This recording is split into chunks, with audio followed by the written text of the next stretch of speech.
नमस्कार। उद्भव एकेडमी में आपका स्वागत है। और आज जेट के कुछ इम्पोर्टेंट क्वेश्चन के बारे में चर्चा करेंगे।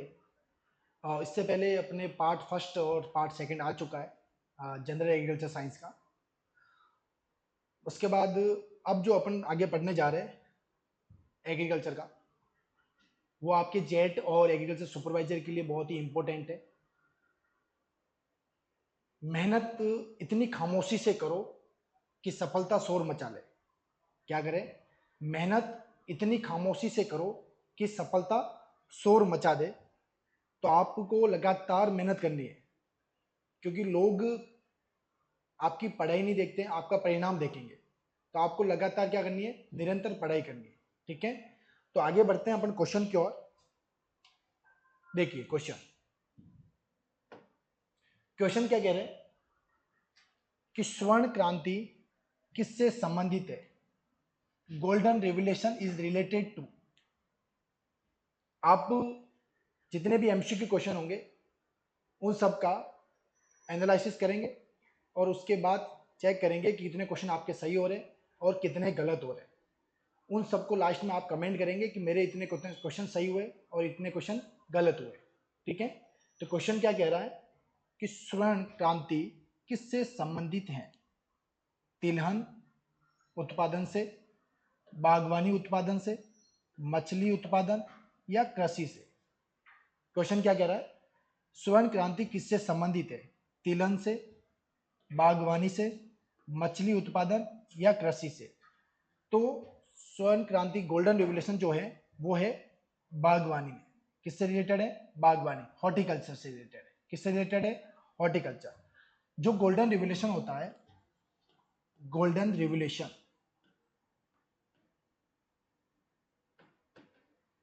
वो रिलेटेड है फ्रूट प्रोडक्शन से। किससे? फ्रूट प्रोडक्शन,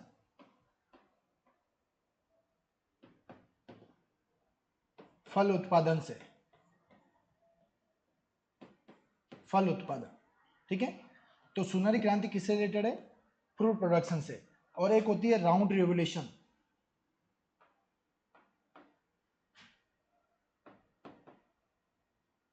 गोल क्रांति, वो किससे रिलेटेड है? पोटैटो प्रोडक्शन से। किससे? पोटैटो प्रोडक्शन से, आलू उत्पादन।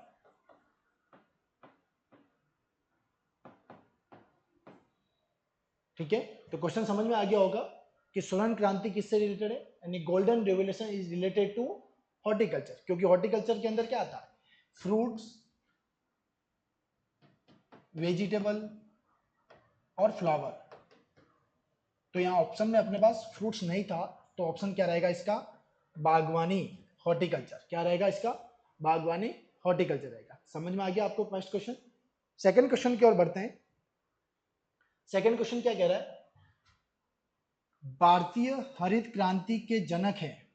भारत के अंदर हरित क्रांति के जनक, father of green revolution is A Kurien,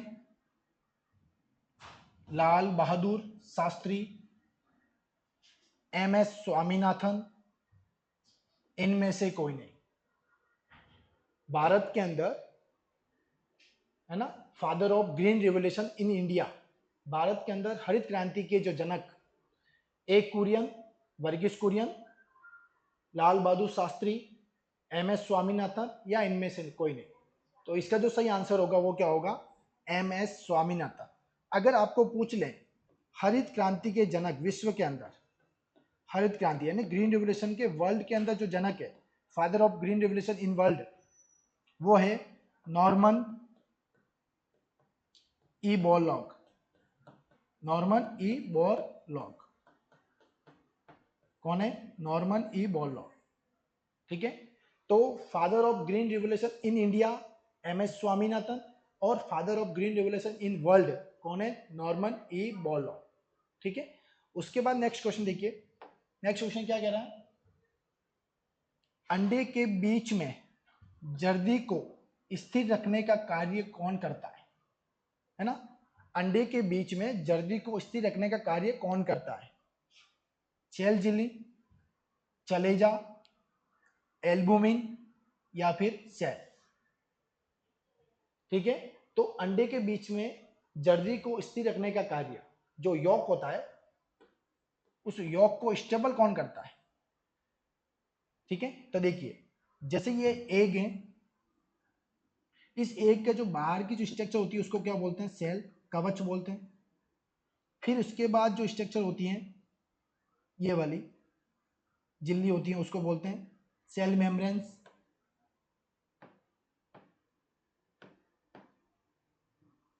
और उसके बाद क्या आता है? क्या आता है? एल्बुमिन। क्या आता है? Albumin.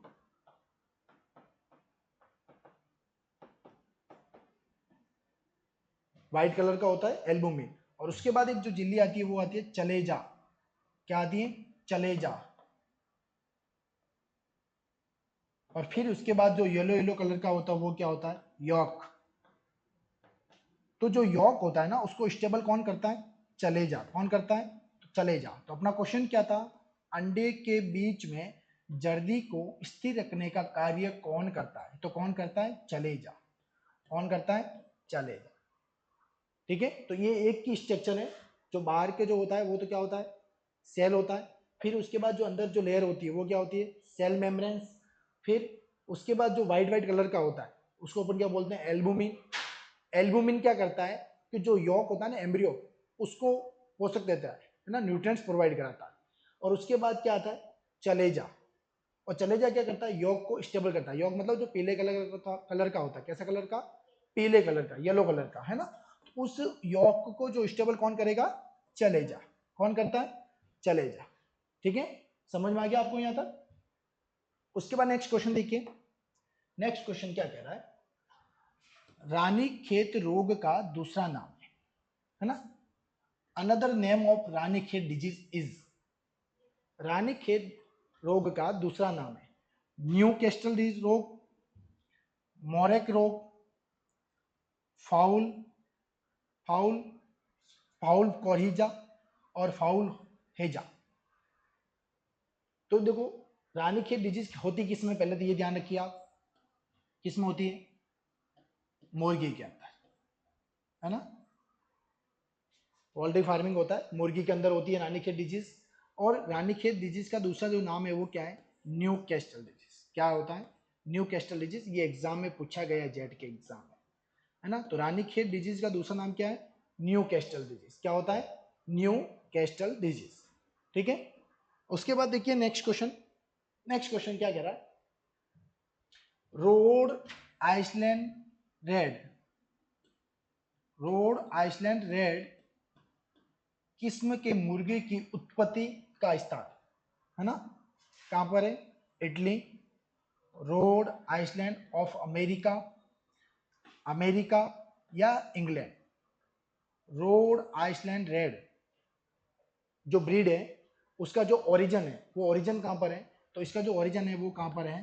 Road Island of America. इसका जो ओरिजिन है वो कहां पर है? Rhode Island of America. ठीक है, उसके बाद देखिए नेक्स्ट क्वेश्चन क्या कह रहा है? प्लाईमाउथ, प्लाईमाउथ रॉक किस्म के मुर्गे की उत्पत्ति का स्थान, है ना। तो प्लाईमाउथ जो ब्रीड होती है हैन की, उसका जो ओरिजिन है वो ओरिजिन कहां पर है?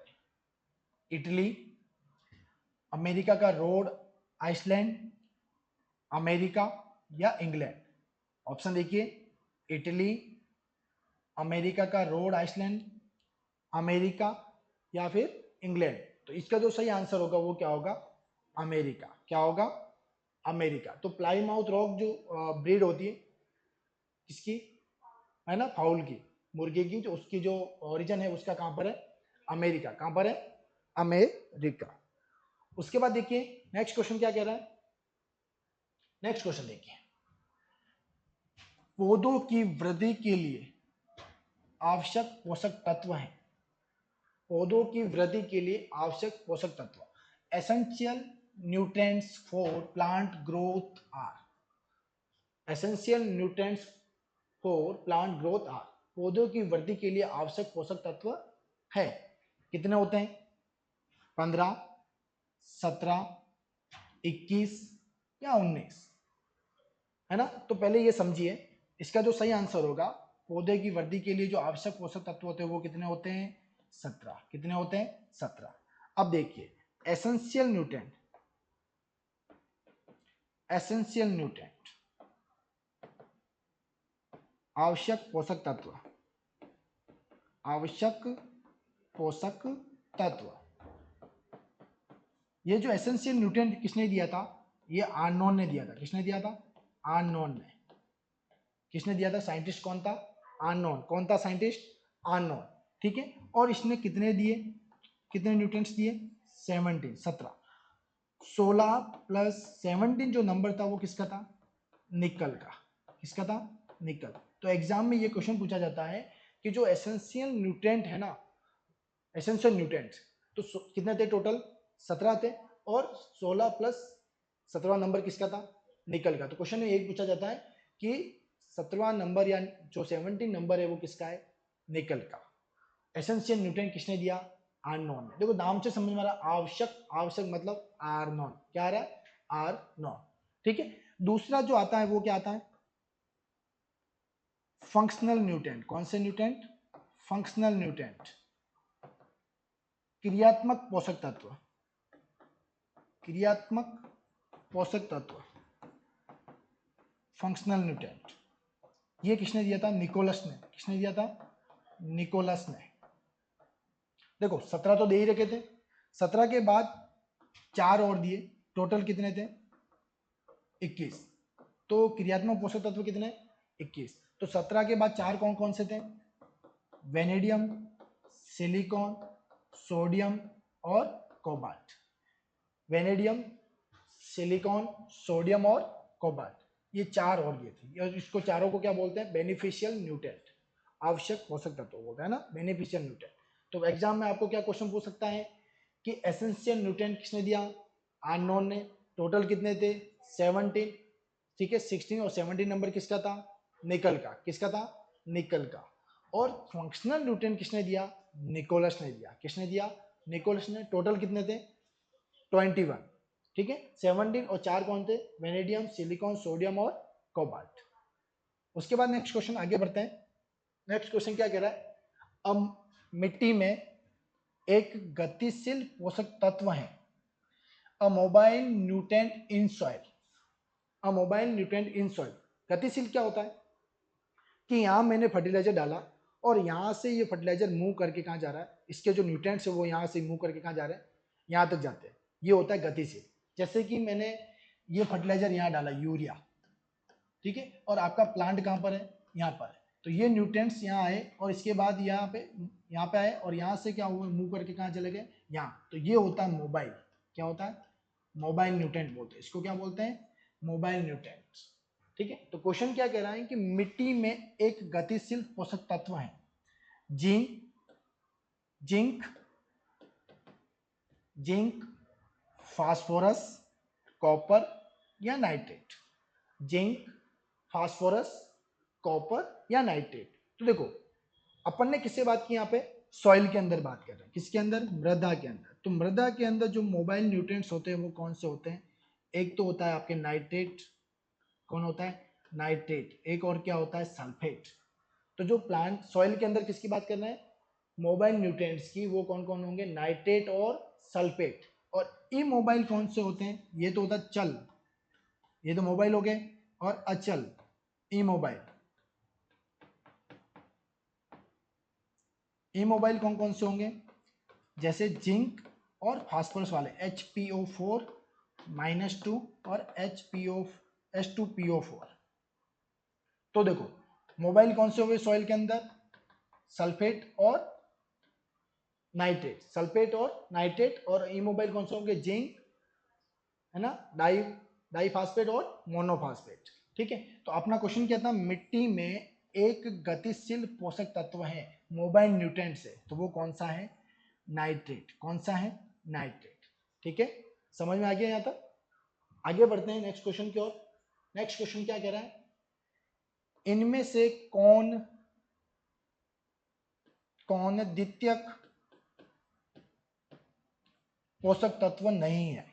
ध्यान से क्वेश्चन समझना, इनमें से कौन द्वितीयक पोषक तत्व नहीं है?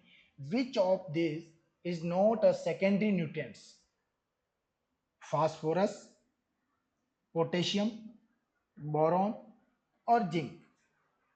फास्फोरस, पोटेशियम, बोरॉन और जिंक। तो पहले ये समझिए कि जो प्राइमरी न्यूट्रिएंट होते हैं, प्राथमिक पोषक तत्व, प्राथमिक पोषक तत्व, प्राइमरी न्यूट्रिएंट, वो कौन होते हैं? एन, पी और के। ठीक है, ये प्राइमरी न्यूट्रिएंट्स हो गए। फिर होता है आपके द्वितीयक पोषक तत्व,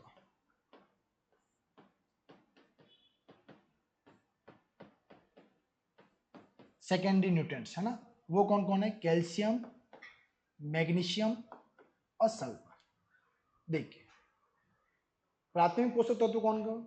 एनपीके, नाइट्रोजन, फास्फोरस और पोटास। नाइट्रोजन, फास्फोरस और पोटास। और सेकेंडरी न्यूट्रिएंट कौन से? कैल्शियम, मैग्नीशियम और सल्फर। तो क्वेश्चन क्या पूछा कि इनमें से द्वितीयक पोषक तत्व नहीं है, तो इसमें से द्वितीय पोषक तत्व नहीं है पूछा।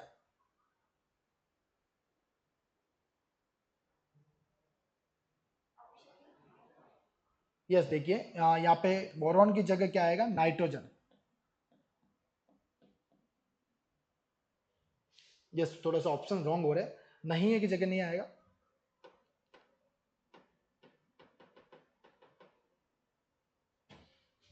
द्वितीयक पोषक तत्व है, ठीक है। और इस बोरॉन की जगह क्या आ जाएगा? कैल्शियम। कौन सा आ गया? कैल्शियम। अब क्वेश्चन देखिए, इनमें से कौन द्वितीयक पोषक तत्व है? फास्फोरस, पोटेशियम, कैल्शियम और जिंक। तो इसका जो सही आंसर होगा वो क्या होगा आपका? कैल्शियम। कौन होगा? कैल्शियम। क्योंकि फास्फोरस और पोटेशियम क्या है? प्राइमरी यानी प्राथमिक पोषक तत्व है। और जिंक क्या होता है? सूक्ष्म पोषक तत्व होता है। क्या होता है? सूक्ष्म पोषक तत्व, माइक्रोन्यूट्रिएंट। सूक्ष्म पोषक तत्व, माइक्रोन्यूट्रिएंट। ठीक है। उसके बाद नेक्स्ट क्वेश्चन देखिए। नेक्स्ट क्वेश्चन क्या कह रहा है कि किस पोषक तत्व को ऊर्जा मृदा सेल के रूप में जाना जाता है? Which nutrient is known as energy currency cell? Energy currency क्या होता है? ऊर्जा मृदा कि जो क्या करता है? लाइट को स्टोरेज करता है और उसके बाद उसकी एनर्जी को क्या करता है? ट्रांसफर करता है। एनर्जी को क्या करेगा? स्टोरेज करता है और क्या करता है? उसको ट्रांसफर करता है। ठीक है। तो ऐसा कौन सा न्यूट्रिएंट है? देखिए, नाइट्रोजन, पोटास, फास्फोरस और बोरॉन। नाइट्रोजन, पोटास, फास्फोरस और बोरॉन। तो इसका जो सही आंसर होगा वो क्या होगा? फास्फोरस जो है वो एनर्जी करेंसी के लिए होता है। ठीक है। उसके बाद अगला क्वेश्चन, अगला क्वेश्चन क्या कर रहा है? पुरानी पत्तियों पर कौन सी कमी के लक्षण दिखाई देते हैं? पुरानी पत्तियों पर which deficiency symptom are seen in old leaves? पुरानी पत्तियों पर किसके सिम्टम दिखाई देते हैं? पहले ये समझिए, ये एक प्लांट है,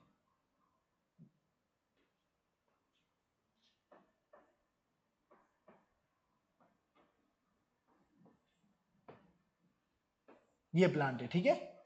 इस प्लांट के जो लोअर लिस्ट में जो सिम्टम दिखाई देते हैं वो किसके दिखाई देते हैं? एनपीके, मैग्नीशियम और मोलिब्डेनम के। और मिडिल प्लांट में किसके दिखाई देते हैं? जिंक के। किसके दिखाई देते हैं? जिंक के। ठीक है। और टॉप पार्ट पर, अपर जो एपिकल बर्ड्स होता है वहां पे कैल्शियम और बोरॉन के। और अपर पार्ट पर किसके दिखते हैं? तो सल्फर, सल्फर हो गया, कॉपर हो गया, बोरॉन हो गया, क्लोरीन हो गया, इनके सिम्टम दिखाई देते हैं। तो क्वेश्चन क्या पूछ रहा है कि पुरानी पत्तियों पर कौन सी कमी के लक्षण दिखाई देते हैं? तो पुरानी पत्तियां कहाँ होती हैं? Lower leaves. कहाँ होती हैं? Lower leaves. तो देखिए किसके दिखाई देंगे बताओ? Magnesium molybdenum, calcium boron, iron manganese, sulphur chlorine. तो ऑप्शन देख लीजिए, एनपीके, ये तीनों तो यहाँ है ही नहीं। क्या बचा अपने पास? मैग्नीशियम और मोलिब्डेनम। तो अपना सही आंसर क्या रहेगा? मैग्नीशियम और मोलिब्डेनम। जो पौधे के जो नीचे वाली पत्तियां होती है ना, उसके वहां किस न्यूट्रिएंट के कमी के लक्षण दिखाई देते हैं ना, सिम्टम दिखाई देते हैं, वो किस किस के दिखते हैं? नाइट्रोजन, फास्फोरस, पोटास, मैग्नीशियम और मोलिब्डेनम के। तो अपना ऑप्शन क्या हो गया, सही हो जाएगा मैग्नीशियम और मोलिब्डेनम। क्या हो जाएगा, मैग्नीशियम और मोलिब्डेनम। उसके बाद देखिए नेक्स्ट क्वेश्चन,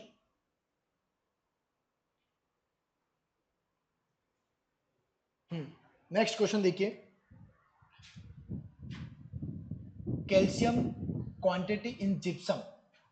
जिप्सम के अंदर कैल्शियम की कितनी मात्रा होती है? 23.2%, बी ऑप्शन 19.5%, सी ऑप्शन 39.5% और डी ऑप्शन 26.5%। तो जिप्सम के अंदर जो कैल्शियम की मात्रा होती है वो कितनी होती है? 23.2%। कितनी होती है? 23.2%। उसके बाद अगला क्वेश्चन आपको एग्जाम में पूछ सकता है कि जिप्सम के अंदर सल्फर की कितनी मात्रा होती है? सल्फर की कितनी मात्रा होती है? तो सल्फर की कितनी होती है बताओ? 18.6%। सल्फर तो कितना होता है? 18.6% होता है। और जो कैल्शियम होता है वो कितना होता है? 23.2%। यहाँ से एग्जाम में आपको क्वेश्चन पूछ सकते हैं, ठीक है। उसके बाद जिप्सम का जो केमिकल फॉर्मूला होता है वो क्या होता है? CaSO4 2H2O। और जिप्सम का प्रयोग कहाँ किया जाता है? जिप्सम का जो प्रयोग किया जाता है किस सॉइल के रिक्लेमेशन में किया जाता है और उसके सुधार के लिए किया जाता है ना, सॉइल के सुधार में किया जाता है। तो किस मृदा के अंदर जिप्सम का प्रयोग किया जाता है? तो सारीय मृदा के अंदर। किस मृदा के लिए किया जाता है? सारीय मृदा के लिए। एल्कलाइन सॉइल, एल्कलाइन सॉइल, या फिर इसको क्या बोलेंगे? सोडिक सॉइल, ठीक है। तो जिप्सम का यूज कहाँ करते हैं?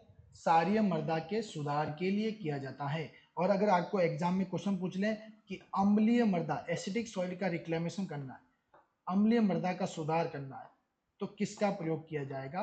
तो चूना का, लाइम का। किसका प्रयोग किया जाएगा? लाइम का, चूने का प्रयोग किया जाता है, ठीक है। उसके बाद नेक्स्ट क्वेश्चन देखिए, नेक्स्ट क्वेश्चन क्या कह रहा है? खेत से अतिरिक्त मात्रा में पानी को निकालना कहलाता है। Removal of excess amount of water from field is known as. खेत से एक्सेस अमाउंट में जो वाटर है उसको क्या निकालना? बाहर निकालना होता है, उसको क्या कहते हैं? सिंचाई, जल निकासी, जल संरक्षण, जल उपयोग। इसका जो सही आंसर होगा वो क्या होगा? जल निकास, ड्रेनेज।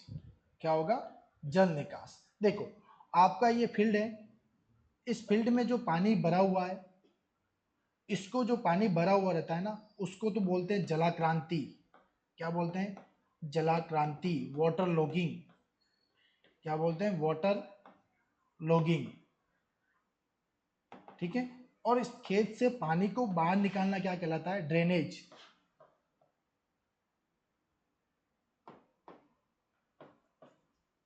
क्या कहलाता है? ड्रेनेज, जल निकास।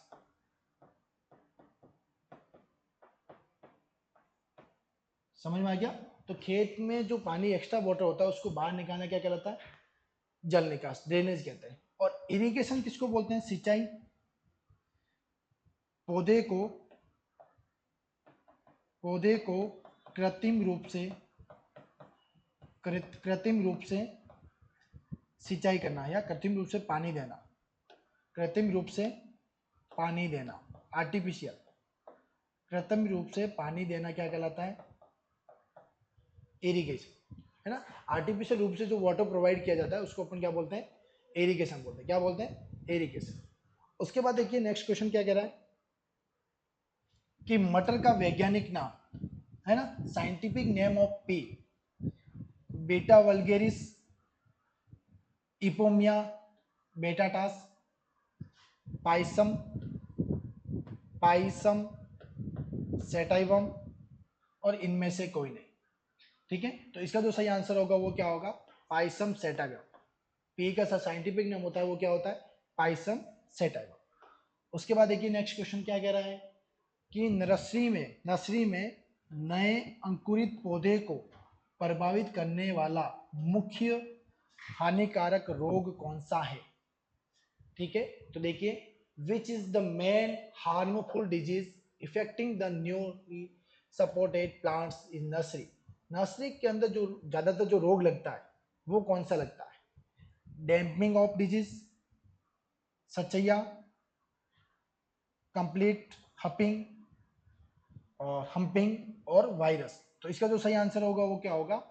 Damping off. तो नर्सरी के अंदर सबसे ज़्यादा जो रोग लगता है वो कौन सा लगता है? Damping off. ठीक है, और डैम्पिंग ऑफ किसके कारण लगता है? जैसे कि नर्सरी के अंदर क्या भर जाता है? पानी।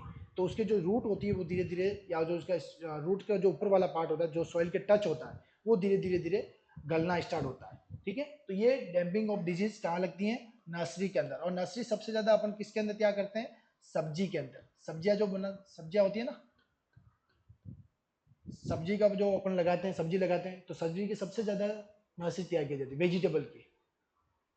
पहले आप क्या करेंगे? नर्सरी तैयार करेंगे और उसका जो रोप होगा उसको अपन खेत के अंदर क्या करते हैं? ट्रांसप्लांटिंग करते हैं। ठीक है, ज़्यादातर ये नर्सरी किसके अंदर तैयार करते हैं? सब्जियों के अंदर। उसके बाद देखिए, पूसा रूबी किस फसल की किस्म है? बॉटल गार्ड की, शिमला मिर्च की, गाजर की या टमाटर की? पूसा रूबी किस फसल की किस्म है? तो किसकी है? टमाटर की। पूसा रूबी किसकी है? टमाटर की, है ना, टोमेटो की। उसके बाद देखिए अगला क्वेश्चन क्या कह रहा है? टमाटर का लाल रंग क्यों होता है ना? What cause tomato do to be red in colour? टमाटर का लाल रंग किसके कारण होता है? तो लाइकोपिन, कैप्सिकम, जेंथोफिल या कैसिन? तो जो टमाटर का जो लाल रंग होता है वो किसके कारण होता है? लाइकोपिन के कारण। और लाइकोपिन जो बनता है ना, वो कितने डिग्री टेम्परेचर पे बनता है? तो वो बनता है 21 से 24 डिग्री सेल्सियस। कितने पे बनता है? 21 से 24। और 10 से कम डिग्री सेल्सियस और 27 से ज़्यादा डिग्री टेम्परेचर हो जाए तो फिर लाइकोपिन नहीं बनता है। लाइकोपिन नहीं बनता है। ठीक है, लाइकोपिन नहीं बनता है। ठीक है, तो ये जो लाइकोपिन जो बन रहा है वो किस पे बन रहा है? 21 से 24। किस पे बनता है? 21 से 24। उसके बाद देखिए अगला क्वेश्चन क्या क्या है? निम्नलिखित में से कौन सा तत्व तिलहन के लिए विशेष रूप से उपयोगी है? ऑप्शन देखिए, सल्फर, नाइट्रोजन, पोटेशियम और जिंक। निम्नलिखित में से कौन सा तत्व तिलहन के लिए विशेष रूप से उपयोगी है? तो जो ऑयल सीड क्रॉप होती है उसके लिए ज़्यादातर जो न्यूट्रिएंट्स यूज होता है और जो ऑयल सीड के अंदर पाया जाता है वो कौन होता है? सल्फर। कौन सा होता है? सल्फर। ठीक है, उसके बाद देखिए अगला क्वेश्चन क्या कह रहा है? नेक्स्ट क्वेश्चन देखो, क्लोरोफिल के लिए कौन सा पोषक तत्व आवश्यक है? क्लोरोफिल, फास्फोरस, मैग्नीशियम, कैल्शियम या मैग्नीज? क्लोरोफिल के लिए कौन सा पोषक तत्व आवश्यक है? फास्फोरस, मैग्नीशियम, कैल्शियम और मैग्नीज। तो इसका जो सही आंसर होगा वो क्या होगा? मैग्नीशियम। ठीक है, जो क्लोरोफिल फॉर्मेशन होता है ना प्लांट के अंदर, उसके अंदर कौन सा न्यूट्रिएंट हेल्प करता है? मैग्नीशियम, है ना। क्लोरोफिल जो बनता है वो किसकी वजह से बनता है? मैग्नीशियम के बनते हैं। उसके बाद देखिए अगला क्वेश्चन क्या कह रहा है? Dash dash dash is immobile in soil. देखो, मृदा के अंदर, मृदा के अंदर अचल पोषक तत्व ना, अचल पोषक तत्व कौन सा है ना मृदा के अंदर? देखिए, जिंक, पोटेशियम, सोडियम, कैल्शियम। तो थोड़ी देर पहले अपन ने पढ़ा था कि मृदा के अंदर जो चल होते हैं, मोबाइल न्यूट्रिएंट,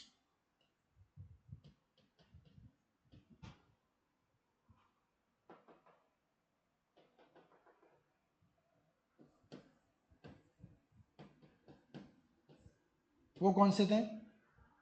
एक तो था नाइट्रेट और एक क्या था? सल्फेट।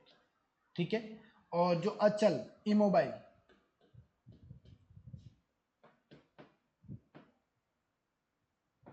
इमोबाइल कौन से थे? जिंक और फास्फोरस। तो देखिए ऑप्शन देख लीजिए आप, मृदा के अंदर इमोबाइल न्यूट्रिएंट कौन सा होगा? जिंक। कौन सा होगा? जिंक। उसके बाद देखिए अगला क्वेश्चन क्या कह रहा है? नेक्स्ट क्वेश्चन, पौधे नाइट्रोजन को किस रूप में ग्रहण करते हैं? पौधे जो होते हैं वो नाइट्रोजन को किस रूप में एब्जॉर्ब करते हैं, किस फॉर्म में एब्जॉर्ब करते हैं? पौधे जो होते हैं वो नाइट्रोजन को किस फॉर्म में एब्जॉर्ब करते हैं? देखिए, नाइट्रोजन को दो फॉर्म में एब्जॉर्ब किया जाता है, एक तो नाइट्रेट और दूसरा अमोनियम फॉर्म में। किस फॉर्म में एब्जॉर्ब किया जाता है? नाइट्रेट और अमोनिया फॉर्म में, ठीक है। उसके बाद देखिए फास्फोरस जो होता है वो प्लांट किस फॉर्म में एब्जॉर्ब करता है? H2PO4 माइनस और HPO4 माइनस। पोटास को किस फॉर्म में एब्जॉर्ब करता है? K प्लस के। इस फॉर्म में प्लांट क्या करता है? न्यूट्रिएंट्स को एब्जॉर्ब किया जाता है ना, ग्रहण करते हैं। क्वेश्चन क्या था अपना कि पौधे नाइट्रोजन को किस रूप में ग्रहण करते हैं? तो किस रूप में ग्रहण करेंगे बताओ? नाइट्रेट फॉर्म में भी करते हैं और अमोनिया फॉर्म में भी करते हैं। तो इसका जो सही आंसर होगा वो आपका क्या होगा? एक और दो, नाइट्रेट और अमोनिया। अब एग्जाम में एक और क्वेश्चन पूछ सकते हैं कि ऐसा कौन सा न्यूट्रिएंट है जो ऋण आयन और धनायन दोनों रूप में पाया जाता है, कैटायन और एनायन फॉर्म में प्रेजेंट होता है? तो वो एकमात्र न्यूट्रिएंट कौन सा है? नाइट्रोजन। ऐसा कौन सा न्यूट्रिएंट है जो एनायन और कैटायन दोनों फॉर्म में प्रेजेंट रहता है? वो कौन है? नाइट्रोजन। ऐसा कौन सा पोषक तत्व है जो धनायन और ऋणायन दोनों रूप में पाया जाता है? तो वो कौन है? आपका नाइट्रोजन। ये इंपॉर्टेंट क्वेश्चन। ज्यादातर जो प्लांट है वो प्लांट किस फॉर्म में एब्जॉर्ब करते हैं? नाइट्रेट फॉर्म में। कुछ प्लांट ही नाइट्रोजन को अमोनिया फॉर्म में एब्जॉर्ब करते हैं, जिसको ओमनीफेरस प्लांट बोलते हैं, जैसे धान हो गया है ना, ये अमोनिया फॉर्म में एब्जॉर्ब करेंगे। दूसरी बात करते हैं अपन, ये एमाइड क्या है? तो एमाइड क्या है? यूरिया जो होता है ना, यूरिया, वो एमाइड फॉर्म में पाया जाता है, एमाइड रूप में पाया जाता है, एमाइड फॉर्म में। किस फॉर्म में पाया जाता है? एमाइड फॉर्म में, है ना। यूरिया का जो केमिकल फॉर्मूला होता है वो क्या होता है? NH2CONH2। देखो इसके अंदर एमीन आ रहा है ना, तो ये एमाइड फॉर्म में होता है। और यूरिया क्या होता है? Organic fertiliser. क्या होता है? ऑर्गेनिक फर्टिलाइजर, ठीक है। कार्बनिक, यूरिया को और क्या बोलते हैं? कार्बनिक उर्वरक बोलते हैं। तो यहां से भी आपको एग्जाम में क्वेश्चन पूछ सकते हैं कि ऑर्गेनिक फर्टिलाइजर कौन सा होता है? तो यूरिया। और एमाइड फॉर्म में कौन सा फर्टिलाइजर पाया जाता है? तो वो कौन सा है? यूरिया। कौन सा है? यूरिया। ठीक है, यहां तक समझ में आ गया। उसके बाद देखिए अगला क्वेश्चन क्या कह रहा है? The सेलाइन alkali soil has the value of, क्या कह रहा है? सेलाइन, लवणीय और सारीय मृदा की जो वैल्यू होती है वो कितनी होती है? लवणीय और सारीय मृदा की, ठीक है। देखो EC मोर देन 4, ठीक है, ESP मोर देन 15 और pH less than 8.5, AC less than 4, ESP more than 15 और pH less than 8.5, EC more than 4, ESP क्या होगी? लेस देन 15 और pH कितना है? 8.5। उसके बाद देखिए EC less than 4, ESP more than 15 और 8.5। तो देखो पहले इसको समझते हैं, एक फॉर्मूला है ना, यहाँ लिखते हैं अपन EC, यहाँ लिखते हैं ESP और यहाँ लिखते हैं pH। EC को बोलते हैं इलेक्ट्रिक कंडक्टिविटी, विद्युत चालकता। ESP को बोलते हैं एक्सचेंजेबल सोडियम परसेंटेज, सोडियम विनिमय क्षमता, ठीक है। अब बात करते हैं अपन सबसे पहले सेलाइन सॉइल। किसकी बात करते हैं? सेलाइन सॉइल की। सेलाइन सॉइल मतलब लवणीय मृदा, लवणीय मृदा। तो सेलाइन सॉइल की EC हमेशा ज्यादा होती है, ठीक है। और EC को किस में मेजर करते हैं? डेसिमल पर मीटर, ठीक है। तो ESP इसकी कितनी होगी? 15 और इसका pH कितना होता है? 8.5। ये तो सेलाइन सॉइल की बात हो गई। फिर आपका आता है एल्कलाइन सॉइल। कौन सी सॉइल? एल्कलाइन सॉइल, सारीय मृदा, सारीय मृदा। तो उसकी EC क्या होती है? 4 से कम होती है, ESP 15 से ज्यादा और pH 8.5 से ज्यादा होता है। फिर आपके आता है एल्कलाइन, सेलाइन और alkaline soil. सेलाइन and alkaline soil, लवणीय और क्षारीय मृदा, क्षारीय मृदा, उसकी ईसी ज्यादा होती है 4 से ज्यादा, ईएसपी 15 से ज्यादा और पीएचबी 8.5 से क्या होती है ज्यादा। तो अपना जो क्वेश्चन था वो क्या था कि सेलाइन और एल्कलाइन सॉइल की ईसी, ईएसपी और पीएच कितनी होती है। तो देखो 4 से ज्यादा होगी, ईएसपी 15 से ज्यादा और पीएच कितना होगा 8.5 से ज्यादा। ठीक है, तो अपना ऑप्शन देख लीजिए, यहाँ पे है कोई ऑप्शन ऐसा जो ईसी 4 से ज्यादा, ईएसपी 15 से ज्यादा और पीएच 8.5 से ज्यादा? नहीं, ऐसा कोई ऑप्शन नहीं है इसमें, थोड़ा सा रॉन्ग हो गया। तो देखिए आप इसको ये ज्यादा कर लीजिए। देखो अब ये हो जाएगा आपके ईसी 4 से ज्यादा, ईएसपी 15 से ज्यादा और पीएच 8.5 से ज्यादा। तो आपका ऑप्शन कौन सा सही हो गया? फर्स्ट। ये टेबल आप अच्छे से याद कर लेना, यहाँ से एग्जाम में 100% क्वेश्चन बनता है। आप कोई भी एग्जाम दो, जेट, सुपरवाइजर, बोर्ड, कोई भी एग्जाम देंगे, यहाँ से क्वेश्चन आपके 100% बनता है इस टेबल से। ठीक है, उसके बाद आगे बात करते हैं नेक्स्ट क्वेश्चन की ओर। नेक्स्ट क्वेश्चन क्या कह रहा है? सिल्ट के कणों का आकार इस प्रकार होता है ना। देखिए बात करते हैं सबसे पहले मृदा कणाकार की। किसकी बात करते हैं? मृदा कणाकार, सॉइल टेक्सचर।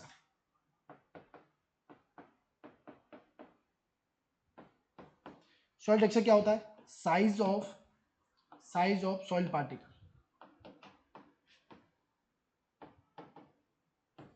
मृदा के कण जो होता है ना, उसकी मृदा के कण का जो आकार होता है उसको क्या बोलते हैं?